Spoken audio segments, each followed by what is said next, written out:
నారా లోకేష్. ఒక రాజకీయ కుటుంబంలో పుట్టడం సులువు కావచ్చు, కానీ ప్రజల మనస్సులో స్థానం సంపాదించుకోవడం అంత సులువైతే కాదు. ఎన్నో విమర్శలు, ఎన్నో అవమానాలు, ఎన్నో ట్రోల్స్,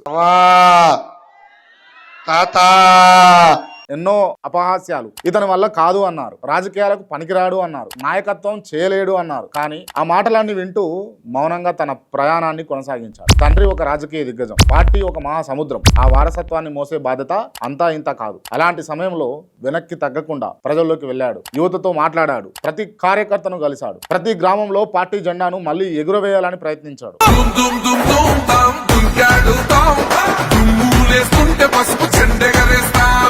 అపజయాలు వచ్చాయి, ఎద్దేవలు ఎదురయ్యాయి, కానీ ఆగిపోలేదు, కుంగిపోలేదు. రోజు రోజుకి తనను మార్చుకున్నాడు. మాటల్లో మార్పు, నడవడికలో మార్పు, రాజకీయాల్లో మరింత దూకుడు. ఎంత ట్రోల్ చేసినా, ఎంత విమర్శించినా ప్రతి దెబ్బను ఒక పాఠంగా తీసుకున్నాడు. ఎందుకంటే అతనికి తెలుసు, నాయకుడు అంటే పుట్టుకతో రాడు, పోరాటాలతో తయారవుతాడు. ప్రజల మధ్య తిరిగాడు. మహారాజు తాని సమిధల్లె మారి నిలువెల్లా వెలిగెరా, భోగాన్ని విడిచి త్యాగాన్ని వలచి. యువత భవిష్యత్తు గురించి మాట్లాడాడు. టెక్నాలజీ, అభివృద్ధి, ఉద్యోగాలు ఇవి తన రాజకీయ భాషగా మార్చుకున్నాడు. ఒకప్పుడు విమర్శించిన వాళ్ళే ఇప్పుడు అతని మార్పు గురించి మాట్లాడుతున్నారు. ఇది కేవలం ఒక నాయకుడి కథ కాదు, తనను తాను నిరూపించుకోవాలనుకున్న ఒక వ్యక్తి ప్రయాణం.